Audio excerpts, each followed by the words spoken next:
This is Curtis coming at you from Aceperhead Studios after a little bit of a layoff. Sorry guys, I gotta go do my mea culpa. As I said the last time, I broke my foot on draft day and I didn't go to the hospital because I didn't want to miss cutting some videos for the draft, and it was also about a COVID. So when I got done with all the videos, went home, cast it up, and my old self had to take a couple of weeks off. I'm sorry about the delay. We're back on it again. There was a time when I was a kid, fell off a movie theater on my head. Arm went up to protect me, shattered it. 4 weeks later, I was on the Dowling College rowing team. Now, 30 years later or something, I got to take a couple of weeks off just to do filming here. So I apologize, but we're coming back. I appreciate your patience. And here we go. Let's get on to some football talk. The big talk, or one of the big conversation pieces post-draft for the Dolphins, was to running back or not to running back. People complaining about, they didn't draft Najee Harris, Javonte Williams, or Travis Etienne, and people were, some Fin fans were a little upset, I had my heart set on Williams. I'm more of a North, AFC North kind of guy, Ravens and Pittsburgh. That's what I was hoping for. I did a video the Dolphins appear to have different intentions. They appeared to be going more for a spread, modern type offense and, spending big blue chip picks on running backs. That's really not in the game plan. I also have to give another mea culpa. The Fins video I did the last time post-draft, that was the fourth or fifth video of the night. And because I couldn't get to the hospital with my broken foot, I was drinking some Coca-Cola with some Bye-Bye Blues Hello Sunshine poured in between to give me the smiley face and get through it. So I made some mistakes as far as stats, and I was a little sloppy, so I do apologize. Some people called me out for that, and I appreciate that, and they were right.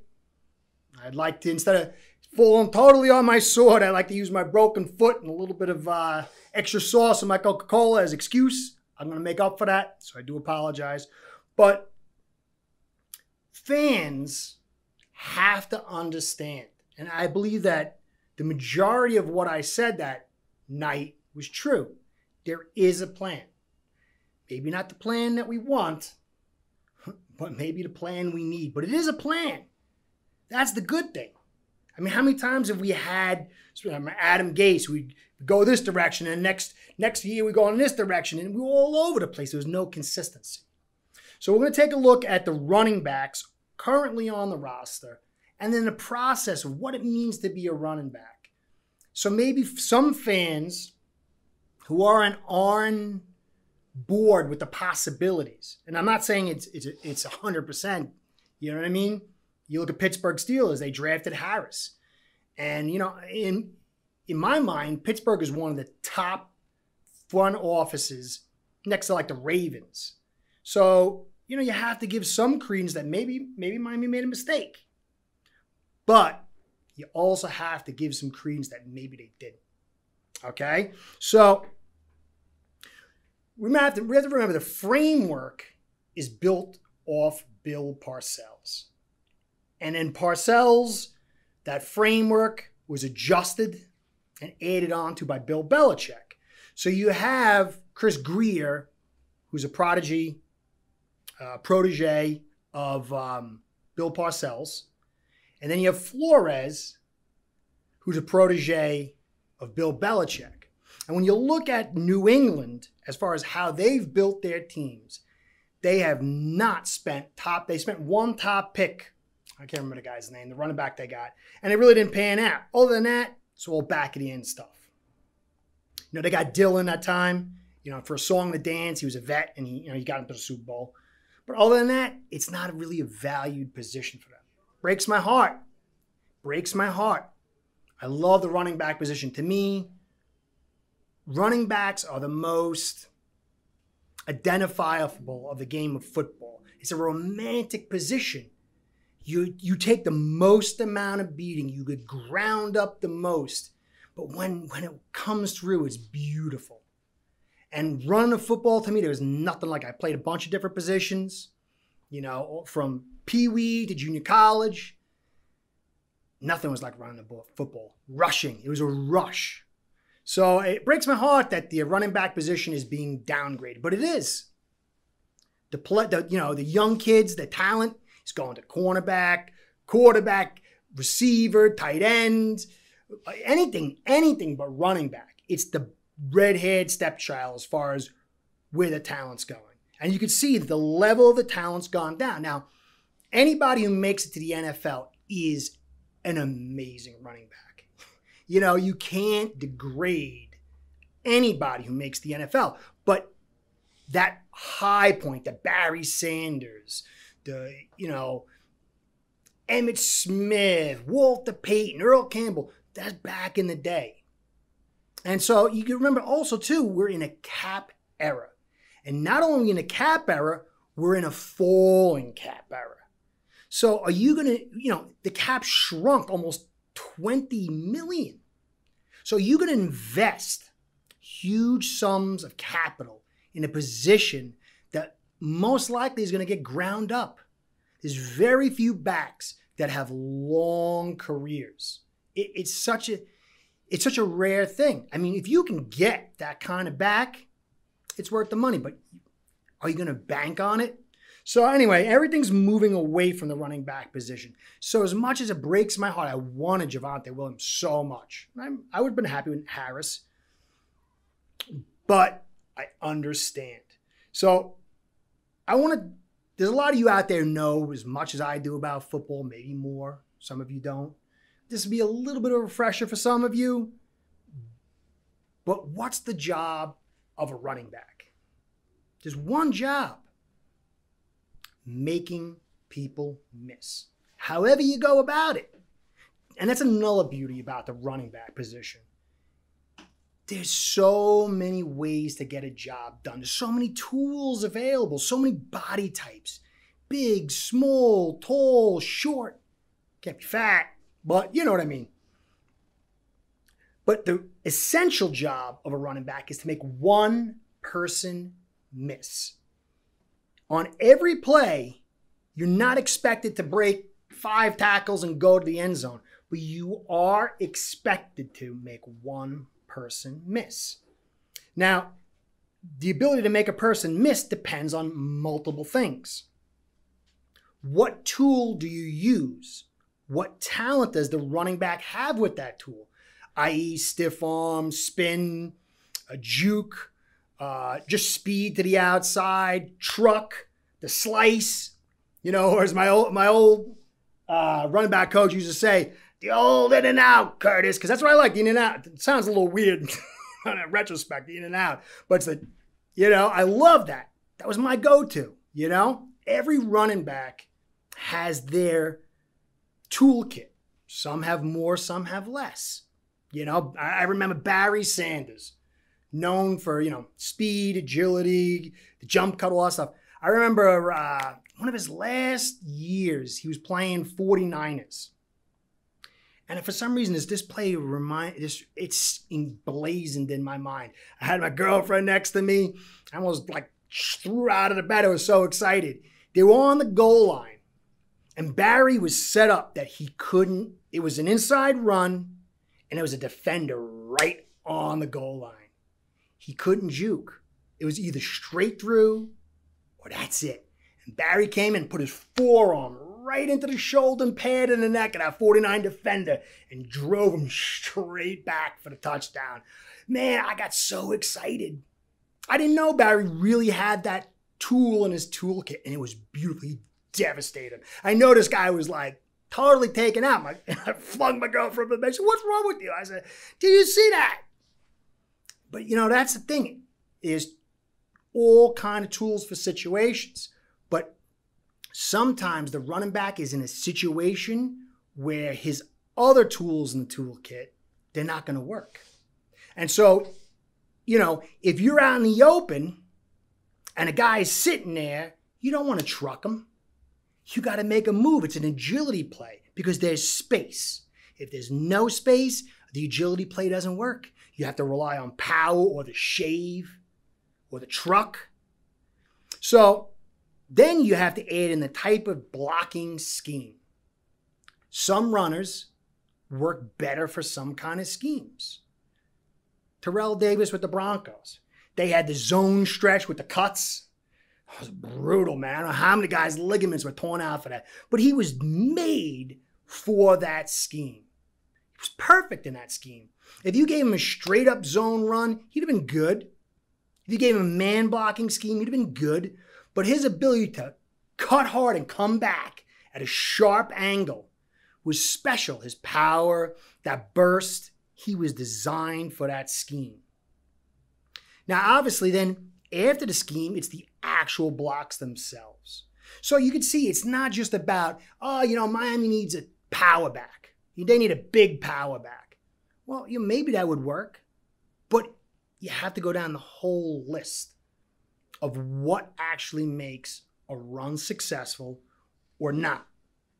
All right? So, again, essential traits of a running back. You can have speed. You have to have a certain level of speed, but, you don't have to have 4.340 speed. Obviously you can't be 5.0, but you need heart. That was when I first became a fan of the game of football, it was Larry Zonka. And Larry Zonka became Walter Payton, Earl Campbell, and on and on and on. But the heart of a great running back, the heart of any running back, is key. You get hit so hard, everybody's gunning for you. You have to have heart. It's an essential. If you don't have heart, you won't make it. When I was in junior college, I was this kid, Berrios, all the talent in the world, man. This guy was agile and fast, not strong, a little short guy, kind of like me, But when a hit come at him, he would just fold like a cheap lawn chair. Everyone would laugh. I'm like, dude, you're a running back. This was the school I was in was a Division II school for all, it was like the Dirty Dozen group, the screw-ups. And then if you were good enough, they'd move you on to a better school. I didn't get there, but I tried. But he had the talent, but no heart. No heart, no running back. It's a mandatory. As I said, some level of speed, you have to have some more burst is actually more important. Acceleration. Balance. You have to have balance. You're getting jostled, you're getting hit, you have to make cuts. You've got to have some kind of balance. And now this is why sometimes the tall backs, they don't make it. They got the narrow hips. They can't sink their hips. They can't sink their weight. They got no balance. That's why a guy like Eric Dickerson, man, you ever see Eric Dickerson was like 6'2", 6'3"? But when he ran, man, you saw those hips drop. Dude, he ran like he was 5'9", 5'10". That's why that guy was, go back and watch tape if you haven't seen, amazing. He had the ability to drop his hips, drop his shoulders, and he had great balance. And toughness. Got to play hurt. Got to play hurt. You can add in, you can add in all the skill sets, essential physical tools, but those four are crucial. Now, if I miss something, some of you are running back aficionados, let me know. I'm on the fly here, so, hit me up. Anyway, then there's strength. That is the last key that's essential to all running backs. Now, that's not power, that's strength. Strength is how well you can manipulate your own body, how many times and how easily you can move it. Power is the force you can generate, the raw power. So you'll get a guy like Najee Harris, these big, the Nigerian Nightmare. These guys are, big dudes. They got huge weight. And when they hit the defender, that power they bring, that inertia, that force, that's power. Some of them have strength, different level, but strength and power are separate. You don't really need power to be a running back, but you do need strength, a certain level. And so when you get into it, you're creating this thing And it depends on whether it's going to be successful or not. A tall running back, look at the Dolphins. Kalen Ballage, fast, super big, super strong. But he couldn't sink his hips. He had no change of direction. And the offensive line that was there at the time, it didn't suit him. It was terrible blocking. And he needed to pick his way and gap move in order to find the hole. He couldn't do it. Now he's with Najee Harris on Pittsburgh. And if you look at I forgot where else he went, his stats started going up. He had the lowest yards per carry out of 100 rushes of any running back in history behind the Dolphins line. Was he a garbage running back? No, the kid's got talent. But he wasn't a fit for the offense that we had, the offensive blocking, the offensive line talent. Okay, look at Howard.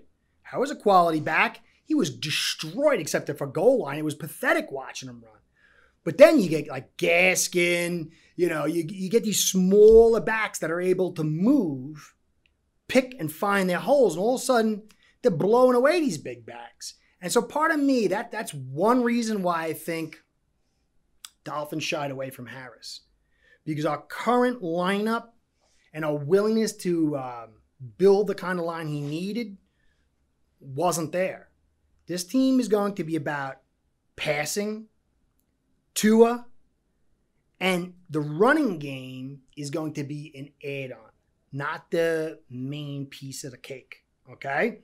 So short runners have an ability to sink their hips, they're lower center of gravity, they're closer to the earth, and they're able to change their directions. So for this line, it's getting better. They're going to, I personally think the lineup's going to be Jackson, Fluker, I don't know, somebody at center. I have no clue.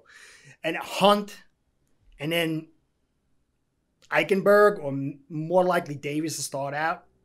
Smaller-ish, except for Jackson, he's about 325, but he needs to get stronger.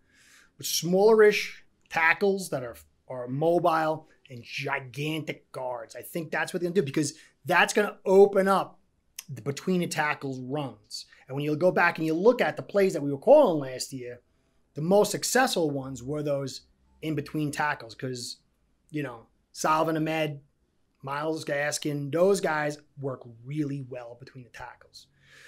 So anyway, now we're going to go on. We'll try to do something a little different here. I've been talking to Ace Per Head about wanting to do some actual tape study. So I'm not just saying, I want to show. And then it just gives you the information so you can see and you can make your own opinion, say whether I'm right or wrong, but at least you'll have the information yourself. So we're going to take a look at Gaskin, Myles Gaskin last year, go over his tape and see what we see. So let's take a look at the tape right now.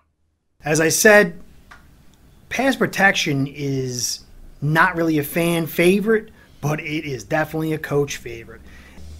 Gaskin has improved tremendously. Let's take a look at this. First play, drives out, gets in there and helps Flowers out. That's a nice block.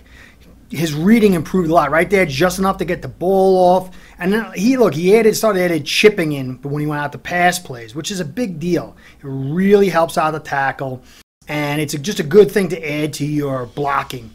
Here's another one. Gets in there, brings help to the lineman. Right, this is he saved the sack right there on that one. Gets in there, very physical. Sometimes his technique's off. It's hot and cold. Sometimes he plays small, but this was a nice one where he just put his nose into it. I like that one. All right, here you see Gaskin working in tandem with the tackle against the stunt. And that's never easy. But you see Gaskin here has got a good reading. And he picks up the block. His technique is, like I said, it's not great. He sits there and he just doesn't pop him, but the point is that he can see it. This is a perfect example. Look, everything was done right, but he just waits. He just sits and he waits to get hit. He's not using hand drive, hip drive. He's too small for that. He's got to be the guy bringing the wood sometimes. It's just you got to get into that technique. You got to get your technique right. This is a beautiful block right here. Look at that. Cuts the corner, blitzing in on that one. Let's watch that one again.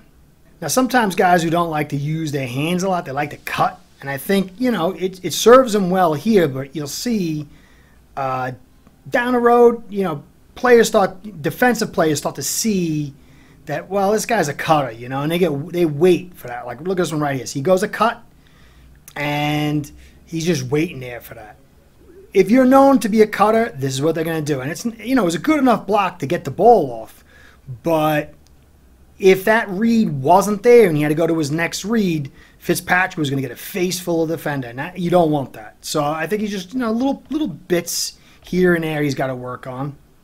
You know, but overall, vast improvement. And this is the thing what I'm hoping to see from Ahmed. Because that would be a bit, look, he slides on good reading. That helps get that play off. It's a big pass play. His reads improved dramatically. And if he can see it, the physical technique can be fixed up, and this kid could end up being even better as a pass blocker. All right, so you see he comes across, again, great read, cross the formation, but he just stops. No hand drive, doesn't bring in any inertia, and he gets blown up. I mean, it was good enough to get the ball off, but he's just got to get in there and drive with the hands. He just takes it. Can't take it. Not at 194, that's for certain. Here you go. That was a good one. He kind of brought his hands up in there, gave a little physicality, and it worked out well. Now here's the other part of his game. Reliable receiver. Over and over again, he showed, I think he had 3 drops on the season. One of those, man, I wouldn't even call it a drop. You know, he picked up a lot. It was 47 catches, almost like 400 yards. That was a beautiful catch. Beautiful catch. But, you know, he's going down 5 wides a lot, and he's not a decoy. I think this guy's, you know, look at this. He takes the hit, holds on to the ball. This kid's route tree is going to definitely get better. Now, look at this one. You know, I say, it's not the big deal, but see, it doesn't look like much, but he's able to get the ball and dig and split the defenders and get just about to the first down. See, now, this isn't an easy catch. This is a quality catch because of the angle. And as I said, I expect this kid's route tree to expand. And with what we're doing here in Miami, looks like it's going to be a space offense with receivers. Look, now a nice catch. And he's just going to be a nice outlet for Tua. And he's going to be able to do a lot more things that are really going to tax the defense. Now, you know, nice screens. We haven't had screens for years. And this kid came in and he brings in the screens. And they're effective. Doesn't have the speed to take it to the distance. But look at that. Look at the way he catches with his hands. Look how difficult a reception that was. That was beautiful. I mean, this kid's verging on being a top-tier receiver as well as pass blocker. And that goes a long way, man, in the coach's eyes. Simple screen in the red zone, and it only comes into being something special because he's able to break tackles. So there's 1, 2, 2.5 tackles. Broken 2.5 tackles to get that touchdown. Big play. Well, look at this. And it has that second gear we're going to talk about. He has an excellent second gear, and that's enough just about to get to the first. Broken tackle, and the speed, little stab step, set up the block. Beautiful block. And he takes it to the house. I mean, that was set up by a beautiful block, but it was, look at this. It was Gaskin who brought the groceries, man. Look at that missed broken tackle and the speed, that second gear to get it to the edge. Nice block, though. Real nice block.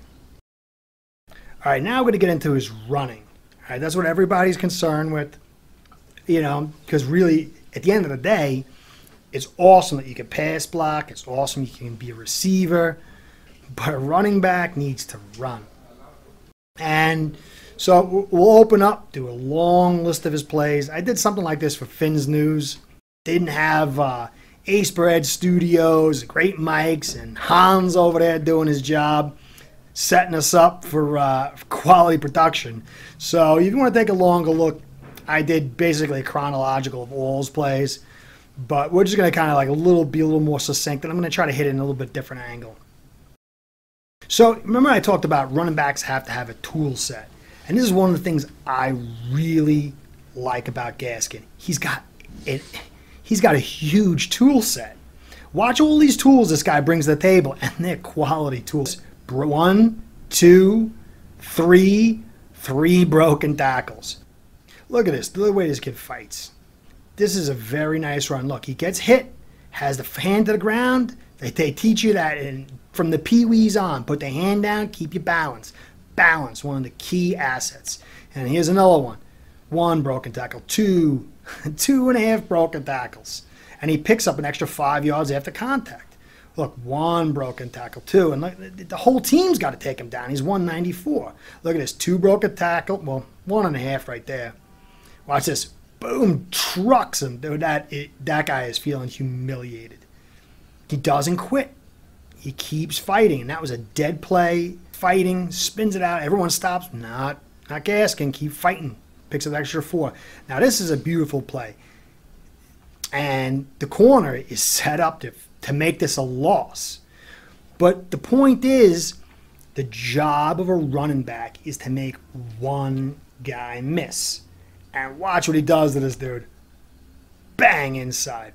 1 broken tackle. He's literally half a yard in front of this D tackle who the block it was a terrible block. He gets the handoff, and he's got a DT in his face. But watch what Gaskin does. Oh, that is beautiful. That is great reaction, agility, and the ability to look at this. That is very, very nice. That's balance, power. That's balance and strength. Now watch this. Face mask. This kid's face masked all year long. 3 guys to bring him down. Because now he's able to bounce out. He's got that second gear that allows him to break through when there's a crease. You know, his first gear is, it's okay. He's not much of a third gear, but that second gear is pretty high end. Look at this. Watch. Stab step sets him up. And now he picked up an extra 4 off that one. Here you go. Cut. Look at that. That little stab step. A little in and out, as my coach used to say. Look at this. 1 guy missed. 2 guy missed. Takes the whole team. That was an extra 7-8 yards off that. I look at the counters. We haven't seen counters since the flood. And he made how many guys miss? Look at this. Brings it back. Stiff arm. That's another tool in the toolkit. And he picks up 5 after contact. Look at this. Look at that guy. He's just left on the ground. Totally embarrassed and left on the ground. Look at this guy. There you go. Acceleration, that second gear, and it turns it into like a 3-4 yard game. Look, the pinball wizard, man. 5 out of nothing. Look at this. Fighting. One guy, look at that guy's left on the ground, and that was an extra 4 after that. Look at this. Breaks it to the outside. He turns a 0-yard play into a 5-yard play. And that's a talented running back. Look at this. Totally froze the D tackle. He doesn't know what to do. His shorts were on the floor. Look at that. 1, 2. 2 guys to take him down after 1 broken tackle. Look at this guy. 54 again, left in the dust. Look at this. This is a beauty. Look at that. The balance, the spin to pick up an extra 5. Watch this. That is not your normal back. I'm not saying he's Barry Sanders. Look at this guy. Falls on the ground. I mean, I'm not saying he's Barry Sanders, but there's something way more than average with this kid. You know, yeah, he can still bring up his, concerns of injuries and everything, but other than that, you've got a top 10 pass block, a top 10 receiver.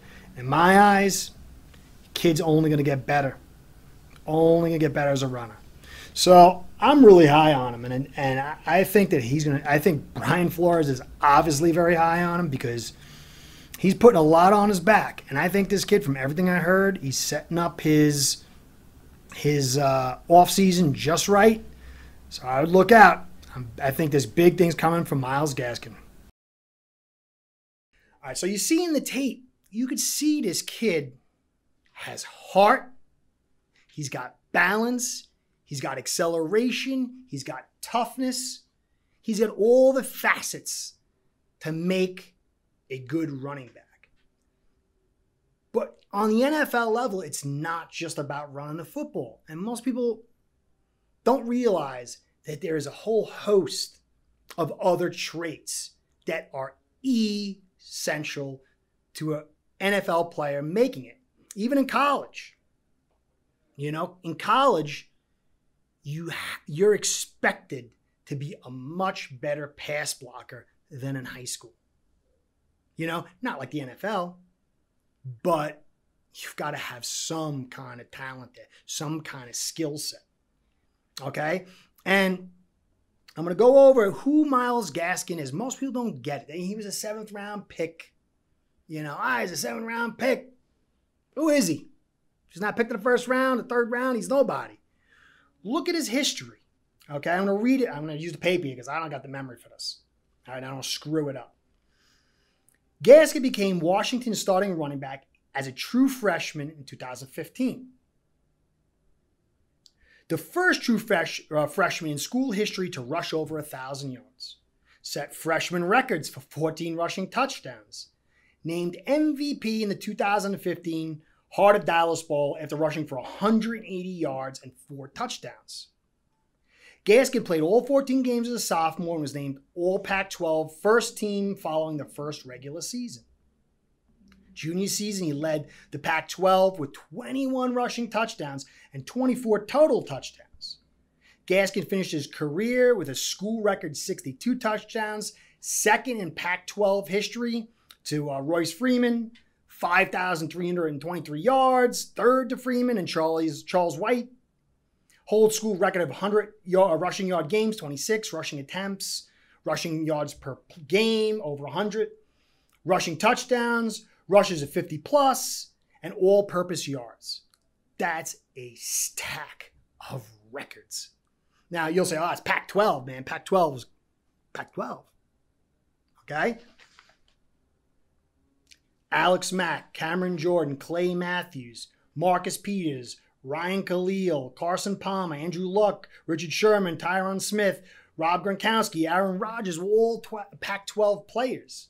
So I understand that you got to put a little bit of rabbit ears on the Pac-12, but you also have to give it some respect because some of the best players in modern history have come out of Pac-12. And this kid is a little bit of a legend. All right?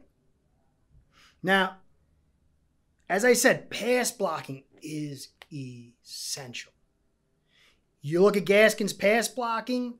I did a video for Finn's News and said this was big. He's got to get, the only way is if he improves, just a little bit. He had a PFF grade of 30 something. This year, he came back and he had 71.9 PFF grade. He was the 8th best pass blocker at the running back position with the 11th most pass blocking assignments. So it wasn't like they threw him out there 4 or 5 times and he was good and you can't. There was enough history here to show this kid improved. And as I said, when you look through his tape, you see mentally he made a huge leap. Technique-wise, he's got to up it a little bit. And if he does, you could see him go from 8th to 4th, 5th, top 5. That is a tremendous asset. And not only did he do that, he was the 11th best pass-catching running back with a 75.4 grade by PFF. This kid can play any down. Now, as I said in the video, he does struggle in certain situations where power and strength and goal line, when they're running between the tackles and the blocking is terrible. You saw in the tape. Now, he's not good for that. But Miami's got a plan. Not only will it be good for him, it'll be good for the whole team. That's why they got Doakes. They got Brown. Bring him in for situations. But Ahmed mirrors Gaskin's skill set, and Doakes mirrors Brown's skill set. And so there's a plan there. Again, they got the two kinds. They got the guys that go from 20 to 20, and then you got your guys for third down. Then you got your guys for the short yardage or red zone, where power is going to be this, the main focus. So there's a plan. Now, the one big issue with Gaskin is health. Go back to 2019, you can see that what happened to him. Yoked up, it's mentioned in the video. Knee got tore pretty bad, messed up. Came back this year, something similar happened to him in the Jets game, and he was like in and out, in and out, in and out. So you have to worry about his health. But there was good news on that front. And I'm not just saying that because I like the kid. I'm not saying it because I respect the kid. I'm trying to be fair. I'm trying to be honest, And he said all the right things. If you checked out one of his least recent interviews, he mentioned his health, his consistency. And he said, you know what? This year, I'm doing something different. I'm working on irregular training. I'm working on irregular lifting. And this is going to build irregular strength and resilience as he builds stabilizing muscles. Okay? And that connective tissue, see, a lot of players have a tendency just to lift and play football. And the problem with just lifting weights is it builds muscle strength in static movements. And that's not football. You're getting hit. Your joints are moving. Everything's coming in irregular angles. And so the constant squatting, the constant deadlifting, the constant benching, all that stuff in straight motions, it builds all the muscles except the stabilizer muscles. And that really hurts the resiliency and the more crucial muscles. And this kid sees it. And I believe there's a possibility you could take this whole package and add in consistency. Some people say, I'm going to read my notes again here because, again, it's a lot of information.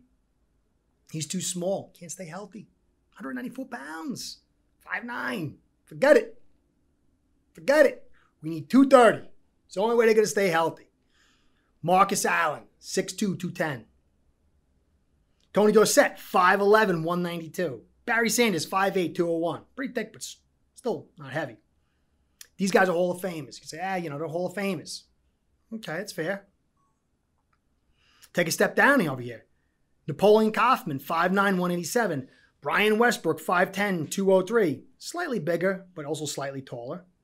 Chris Johnson, 5'10", 195. And my real comp, this is my comp for Gaskin, Warrick Dunn. 5'9", and depending on what you saw, 180 to 187. And Dunn had a phenomenal career. But if you notice, they did what I'm speaking of. They had all-stat, worked on those pigeonhole, those teacup plays, spare Dunn's body, and then they would use Dunn for the rest of the plays. They had two different backs with different tools, different skill sets for different situations. And I think that's what can happen here. Now, I'm not saying Gaskin will be Warrick Dunn, but Gaskin has a pedigree, college pedigree. You look at the tape and you see what this kid has done. I mean, you look at his yards after contact, which is 2.0. And it's like, it's up there. It's like top 15, top 16. He did better than Ezekiel Elliott. And you look at other backs, top prominent backs, and that outweigh him by 20, 30 pounds. And this kid has the same yards after contact or better. All right? So I really believe in this kid. And I'm not saying that just tooting the horn, throwing it out there, trying to, get some clicks. And I think I've put together a real comprehensive view of him. And you have to say that Brian Flores, he believes too. Or else, why not grab somebody else? They made no serious moves. So I'd have to believe that Brian Flores really believes in Gaskin and Ahmed. Doakes is an unknown. You have to see him in camp. totally fold.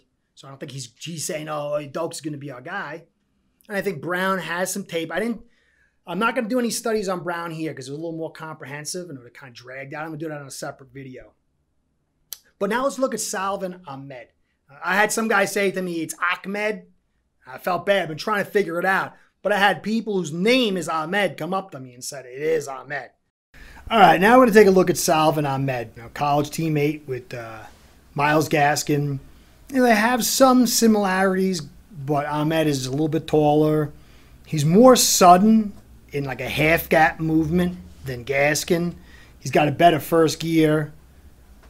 As good as second gear, it seems like. And he's got something that looks like sometimes it feels like he's got a quality third gear. The start of that third gear. But it's his suddenness and instant explosion that really puts Ahmed in a different place than Gaskin. But other than that, though, Gaskin does have the advantages. But this is a quality player. Let's take a look. Let's open it up. And you'll see his suddenness. He's got quick feet. He doesn't stop. He explodes in and out. He's able to use that first and second gear to get a little more yardage, I think, than Gaskin can with holes. When there's holes, he's able to just use that speed to get out there. Doesn't have quite the balance, though. You'll see him go down a lot more. But he's a little tall, a little more slender, not as well muscled. So it's not a knock on him.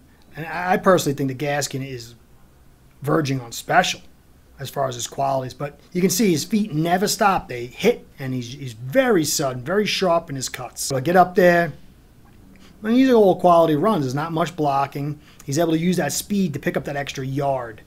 And he's pretty physical. He fights. He's got something both Gaskin and him share. You see, this is nice, though. This is you can see that was that speed, that first and second gear to get him in the hole and push that. Ahmed has a little advantage over Gaskin, and this hole is huge. It was nice for him to take it inside and start a step for a second, try to hold the middle linebacker and then pop it outside. But this is vast. Okay, that was a nice move. Just left the guy on the ground. But you don't see as many defenders left on the ground scrambling with Ahmed as you do Gaskin. I think Ahmed is a quality runner, but just not of the same cut of the same cloth. It is, you can see right here again, he just doesn't have that same kind of balance. You don't see those kind of things with Gaskin. In and out, the old in and out right there, and pick up 5. But look, he's so sudden, though. He's very, very sudden. Again, he's just able to press the hole just enough with some bad block and get up in there. And that was a nice little run for 3 or 4 yards. This is where you can see how that first gear really, really helps. It's a little different than what Gaskin has. So he's able to accelerate past the defender. Just it's too fast. I really like his first gear and that second gear. Look at that. That's very sudden right there. Look at that. Left another guy on the ground. Just the speed. He'll press the hole, but he doesn't have the strength that Gaskin has. But, you can work on it in the offseason. I definitely think he's a quality B option. But look at this. This is the main thing that's going to determine his future. Remember, Tua is coming off a major injury. You need to be a quality pass protector, and this was nothing. And this is what you really got from him all year. So we just, got to go back, and he's got to really work on his pass protection. But there's a lot there. If they give him more space to work with, I think that if you give Gaskin and Ahmed the same space, the speed of Ahmed is going to make more out of it. I think just Gaskin has the ability to create more with less. But they're a very good complement. He just needs to raise that pass blocking. We'll see. That's something you keep your eyes on. So you can see in Ahmed's tape that he's got a little juice. There's a little something nice there. I think he's actually has more explosion in Gaskin. I don't think he's a better runner. Sort of, because he's got that third gear where Gaskin really doesn't. I believe Gaskin is the more, he has a more gap wide radius. And he's, as I call him, the pinball wizard. So there's a little bit more of that. And he's, at the moment, more of a complete back. And you can see that, Ahmed, his pass blocking was terrible. You know, his grade for last year on 29 reps was 34.4, which was the same as Gaskin in his first year. So it's quite possible that Ahmed can make that same step that Gaskin did. So now, if that happens, you got two quality backs. And that's going to take the load off their bodies. It's going to allow different options because Ahmed has the ability to take it outside a little bit more because of that extra speed. Now, Ahmed is 5'11", 196, so he's a little more slender, you know. And to me, there could be a little more probability for injury. But we'll see see how it goes. Maybe they're good friends. They played together in college. So maybe they're both taking the same steps. Maybe, I'd assume Gaskin says to him, hey, dude, I sucked in my pass blocking year one. But look, here, let's get together, man. I'm sure that's happening. So Miami has picked both of these backs up for a song and a dance. That meant those assets went to other positions. And that's a big deal. Again, I love Javonte Williams. I wanted him on a team. But every building concept's not the same. And so now the Dolphins got another song and a dance running back, Doakes. Let's take a look at that tape. It's good-looking tape. There's caveats, and there's nothing guaranteed.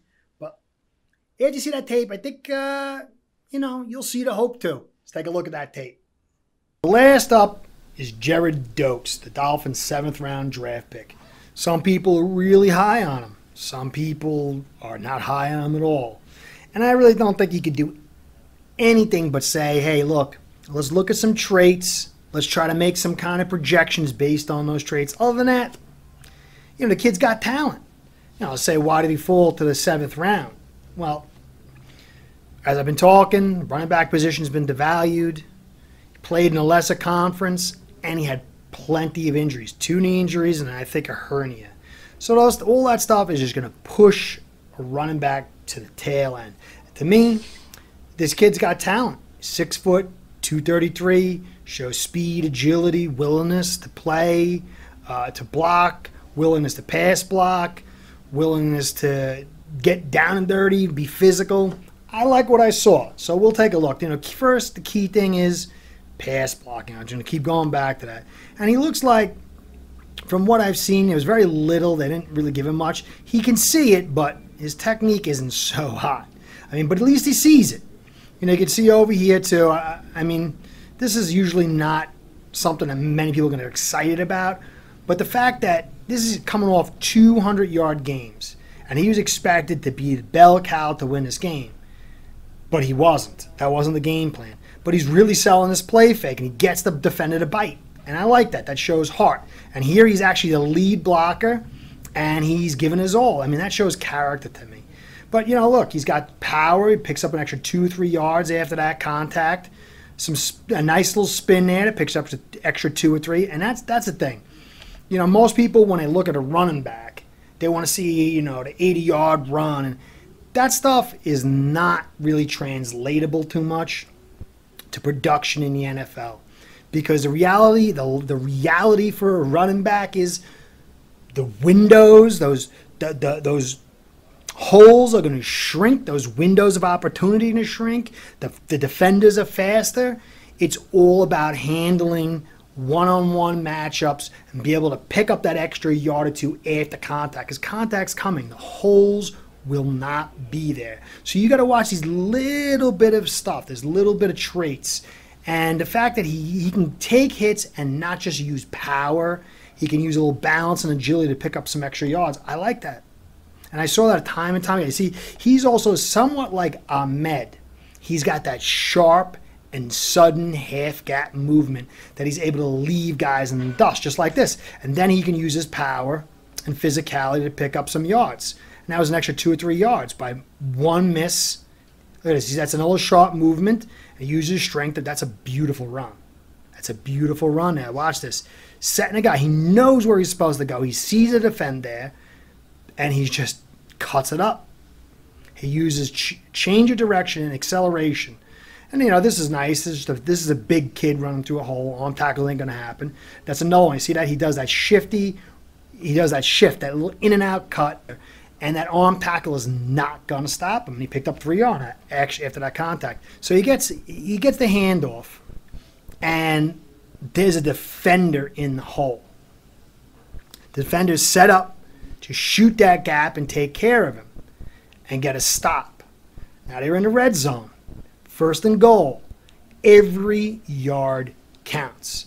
Now, you'd love him to go blow this guy to the moon and take it for the touchdown. But that's not reality. He sets the defender up with the outside movement and comes back inside. And then he's able to get to his shoulder and pick up an extra 2 to 3 yards. And that ends up going from maybe a 1-yard gain to a 3-yard gain. And on 1st and goal, that's a big deal. Short area movement, the ability to handle defenders in short areas is critical on the NFL level. And for a big guy to have change of direction like that and quick reflexes and instincts, I like it. I like it a lot. We'll go back to the pass block. All right.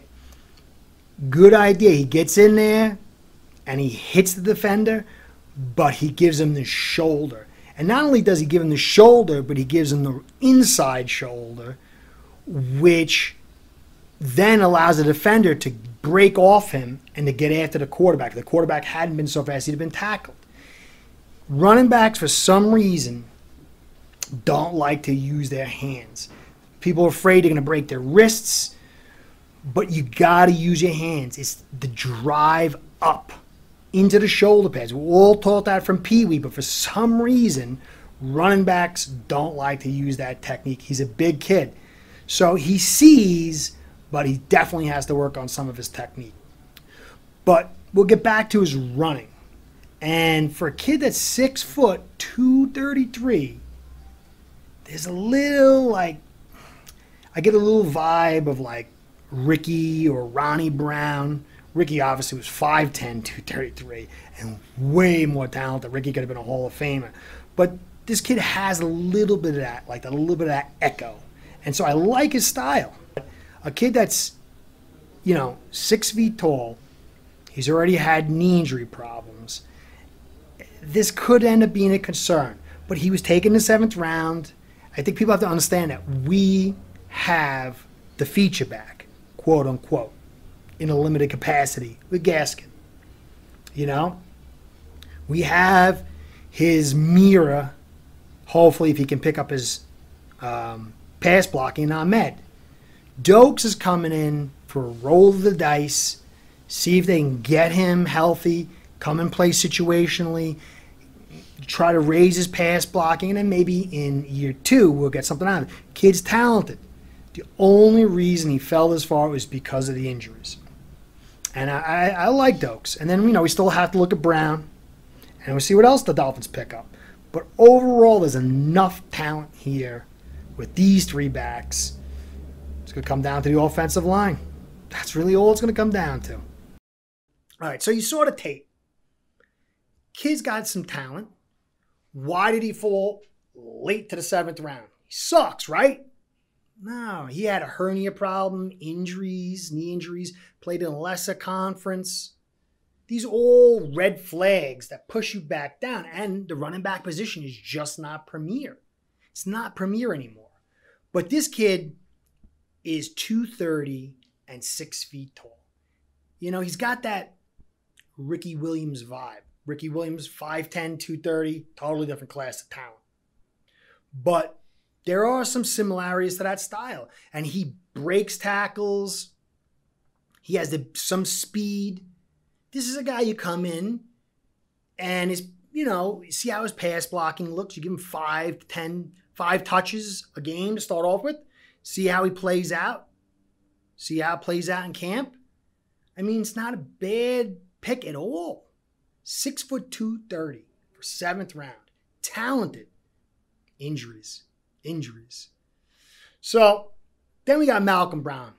As I said, I don't have tape on him now. That's a bigger study. He's got a small career, 290 snaps, 4.0 average. only 2 fumbles. That's popped right to me. Ball protection is key. I don't think I've mentioned that one. It's another thing, ball protection. Fumble the ball. I mean, Dolphins, we know that back in the day in the 80s, man, some really good running backs couldn't hold on to the ball, killed us. But it's his pass blocking. Last year, he had 71 reps and a 40.1 PFF grade. That's a killer. You got all this money invested in a quarterback. And a running back, man, that guy is critical. It's critical he makes that block. You don't want to lose your quarterback because the running back can't. What that means is, hey, we got to scheme around his poor pass blocking. We got to find somebody else. Kid can run the football. He's not a bad runner. He's, what is he, like 5'11", 230 something. Kid's built. He can run, but he can't pass block. So he might not make it. I don't know. We'll see what happens with him. But when you look at his running, last year, he had 1.8 yards before contact. After contact, he made 2.5 yards. That put him up in the top, like, 15 percentile. The highest was like 3 yards after contact. So he was up there. He was up in one of the top backs as far as breaking tackles. Got excited there. But he can't pass block. But you could bring him in situationally. So these are the 4 backs. Then you add in Laird. I like Laird. Is he a star? No. Plays special teams. Smart. Pretty good receiver. Dependable. I think he could make the team too. I don't know. Maybe will Miami keep 4 or 5 running backs? And as you look over all the receivers and tight ends and running backs, some good guys, some guys that we know are getting cut. Just can't keep them all. That's a whole nother concept. How many of these guys are getting cut? Like, is Grant going to make it? I don't think so. I mean, one of these backs might not make it. A lot of guys getting cut. So anyway, the Dolphins are basing their running game to be effective, not elite. They're not investing elite draft picks, elite money expenditures on the position because it's just not really their focus. Their focus is what we're seeing. Tua. It's all about Tua. It's all about passing. It's all about space. And they've invested a good amount in the offensive line. Over the last 2 years, last 3 years, they spent a third on Dieter, first on Jackson, second on Hunt, and second on Eichenberg. It's a lot of picks on the line. So their offensive mindset, quarterback, passing, and blocking. And that's the reality is, as the talent level has left the running back position, these guys are all good runners, but they're all kind of in that same level with a few peeking out their talents. It's all about the blocking. It's all about the blocking. It's all about situation. It's all about scheme. It creates the space for the running back. Their job is pass block. Don't drop the football. Make one guy miss and be consistent. That's where most teams are heading. Most teams are not about let's find the next Barry Sanders or Walter Payton. They're about let's pass the football. Do I agree? Breaks my heart. But that's the way it is. Will it work out for the Dolphins? You spent 2 first-round picks on Waddle. You got Fuller out there. You spent a huge amount of money on Parker. You got Albert, Bowden Jr., Gesicki, Shaheen. They've really invested on tall receivers that are able to reach the highest point vertical and speed to push the defense back and to make those rack plays. And they got Tua. It's about Tua. And this is where Gaskin comes in because he's a quality third down back. You can depend on him making that block or at least getting in the way to slow it down so Tua doesn't get racked and get aced. And now he can give him that extra half second, a second to get the ball off. You know, he can slide out. I mean, look at the screenplays. How long has it been since we've had screenplays? You have Gaskin in there, and screenplays all of a sudden come alive. So this is the team that we have.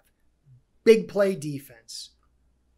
You know, move blocking, spread, and occasionally if you have to teacup win, you know, by power football, okay, you got your big guards. You bring your big running back. And he, you know, that size can get him where Gaskin will get dropped, you know, like on contact or like a quarter of a yard, a half a yard more. Now you bring in Doakes or Brown and he'll get you that full yard. You know, but if the blocking's there, then it's going to become successful. So this is what it's about, guys. Will it work? I hope. Would I have been happy with Javonte Williams and an AFC North type style build? Yeah. Yeah. But I'm just a jerk sitting here behind here. What do I know? We'll see. We'll see. You know, Flores has shown he knows a lot about football. So it's exciting to see, man. It's all about Tua. Tua's got, you know, he's got the floor now. Everything's here for him. So the next thing I want to look at on the next video, we'll start breaking down the blocking. Because that's going to be the main thing. You know, as I've said before, I'll say it again.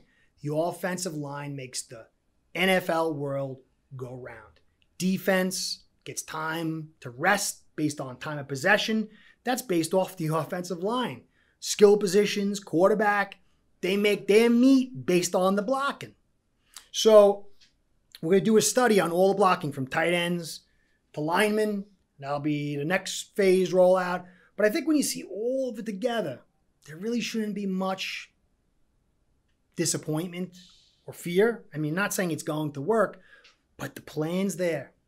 And I definitely see the light. So anyway, again, thank you for staying this long. It's a long one, but I'm trying to be thorough, trying to bring tape in.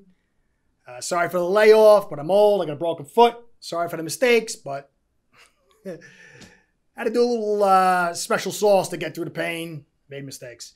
But the next time, I try not to do that. So thank you for your patience. Again, if you enjoyed what you saw here, like, comment, and subscribe. I've tried to reply to all the comments, and they've been great. Even the ones that were, you know, critical of what I need to do or contrary. I appreciate that. I like that. So remember, don't forget to like, comment, and subscribe. Most of all, comment. And I'll see you next time. This is Curtis from Ace Bread Studios. See you soon.